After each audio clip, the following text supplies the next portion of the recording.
Assalamualaikum warahmatullahi wabarakatuh. Nama saya Deden Renaldi Alpian, NPM 101190085. Saya dari manajemen S1 kelas B2. Kali ini saya akan membahas materi dari Sistem Informasi Manajemen Produk. Sebelum membahas materi dari Sistem Informasi Manajemen Produk, saya akan membahas sedikit materi dari pengertian SIM, komponen SIM, tujuan SIM, dan manfaat dan kekurangan sistem informasi manajemen atau disebut juga SIM. Yang pertama ada sistem informasi manajemen atau SIM. Sistem perencanaan bagian dari pengendalian internal suatu bisnis yang meliputi pemanfaatan manusia, dokumen, teknologi, dan prosedur oleh akuntansi manajemen untuk memecahkan masalah bisnis seperti biaya produk, layanan atau suatu strategi bisnis. Yang kedua ada komponen SIM. Komponen SIM informasi manajemen adalah semua elemen-elemen yang membentuk sebuah sistem informasi. Komponen dalam sistem informasi manajemen umumnya berbagi menjadi dua bagian.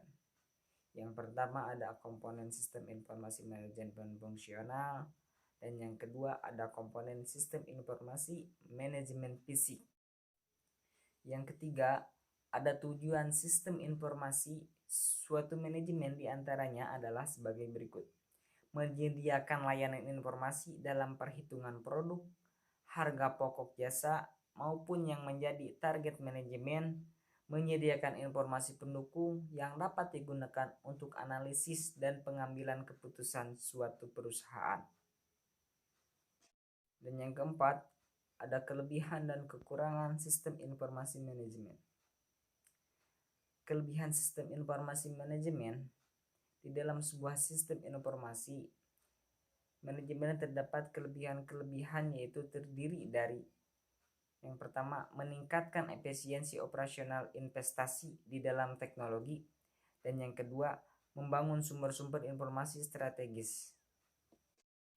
Yang kedua, kelemahan sistem informasi manajemen: dapat memberikan dampak bagi lingkungan sosial seperti pengurangan tenaga kerja, sehingga dapat menambahkan angka pengangguran. Fungsi manusia sebagai tenaga kerja banyak tergantikan oleh teknologi-teknologi yang ada. Karena dengan teknologi tersebut perusahaan merasa lebih diuntungkan. Sehingga selain itu, dengan adanya sistem informasi manajemen tersebut membuat ketergantungan manusia terhadap sistem informasi manajemen tersebut, sehingga mengesampingkan rasionalitas manusia itu sendiri. Oke, kali ini kita akan membahas sistem informasi manajemen produksi. Sistem informasi manajemen produksi mendukung fungsi produksi atau operasi yang meliputi semua aktivitas yang berkaitan dengan perencanaan dan pengendalian proses menghasilkan barang atau jasa. Sistem ini mendapatkan dan memproses data mengenai semua aktivitas mencakup produksi yang baik dan pelayanan servis yang dibutuhkan oleh konsumen. Tujuan dari sistem informasi produk ini yang pertama, digunakan dalam merencanakan, monitoring, dan mengontrol proses produksi yang terjadi sehingga lebih efisien. Dan yang kedua, menghasilkan efisiensi proses produksi, kontrol kualitas yang ketat, serta menghasilkan produk yang lebih bagus. Dan yang ketiga, mengurangi biaya dari penggunaan berbagai inventarisasi dengan mendapatkan kontrol metrik yang baik. Yang keempat, produksi yang dihasilkan tepat. Dalam suatu perusahaan banyak faktor yang perlu mendapatkan perhatian dan dukungan cepat dari pengelolaannya dalam upaya mencapai tujuan operasional secara optimal. Pada saat ini, komputer merupakan salah satu alternatif utama untuk mendukung kegiatan operasional suatu perusahaan, baik perusahaan besar, perusahaan menengah, maupun perusahaan kecil. Komputer berfungsi sebagai alat bantu dalam menyelesaikan masalah, baik untuk keperluan administrasi, hitungan yang rumit, arsip, pembuatan sistem informasi, pengambilan keputusan, dan lain-lain. Oleh sebab itu, pada era globalisasi ini, komputer merupakan pendukung yang handal dalam kemajuan suatu usaha. Salah satunya adalah dalam bidang produksi barang. Salah satu fungsi dalam bidang produksi yang sangat penting adalah menghitung harga pokok produksi. Ketidakakuratan dalam menghitung harga pokok produksi akan menimbulkan dampak yang sangat negatif. Sebab harga pokok produksi mengaruhi harga jual suatu produk. Bila terlalu tinggi, maka harga jualnya pun relatif tinggi, sehingga mengakibatkan kalah bersaing dengan produk-produk perusahaan yang lain yang mempunyai harga jual yang lebih rendah. Sebaliknya, bila harga pokok produksi terlalu rendah, maka jelas ini akan menimbulkan kerugian bagi perusahaan. Fungsi lainnya yang juga sangat penting dalam bidang produksi adalah kontrol produksi.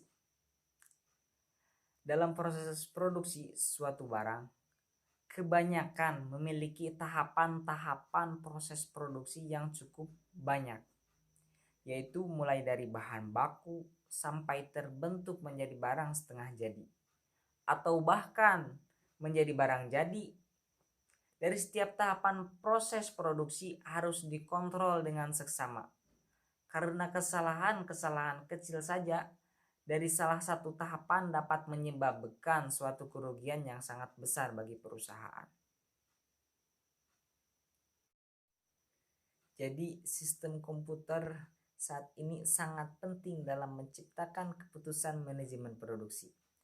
Manajemen produksi dalam melakukan kegiatan produksi ada berbagai faktor yang harus dikelola yang sering disebut sebagai faktor-faktor produksi, yaitu material atau bahan, mesin atau peralatan, manusia atau karyawan, modal atau uang.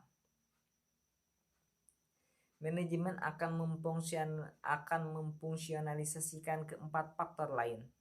Dengan demikian, manajemen operasi berkaitan dengan pengelolaan faktor-faktor produksi sedemikian rupa sehingga keluarlah output yang dihasilkan sesuai dengan permintaan konsumen, baik kualitas, harga maupun waktu penyampaiannya.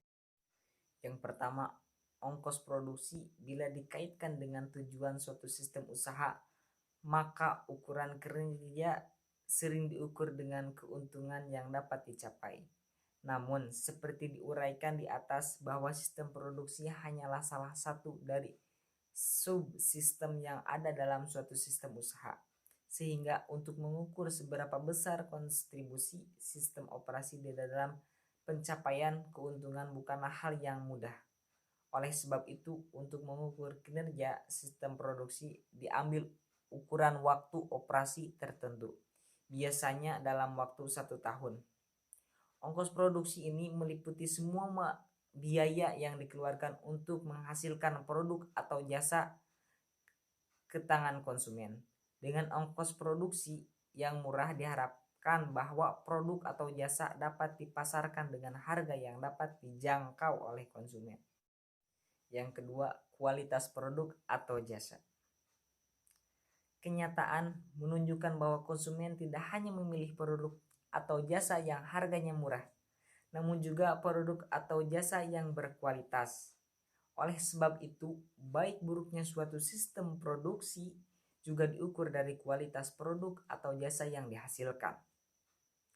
Ukuran kualitas produk yang dimaksud di sini tentunya yang disesuaikan dengan selera konsumen, bukan ukuran kualitas secara teknologi semata. Yang ketiga, tingkat pelayanan.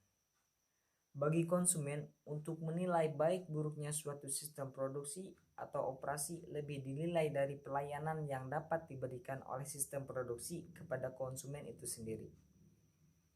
Berbicara mengenai tingkat pelayanan, service level merupakan ukuran yang tidak mudah untuk diukur sebab banyak dipengaruhi oleh faktor-faktor kualitatif. Walaupun demikian, beberapa ukuran objektif yang sering digunakan antara lain ketersediaan dan kemudahan untuk mendapatkan produk atau jasa, kecepatan pelayanan baik yang berkaitan dengan waktu pengiriman, delivery time, atau waktu pemprosesan, processing time. Cukup sekian yang bisa saya sampaikan. Mohon maaf apabila ada kesalahan. Wassalamualaikum warahmatullahi wabarakatuh.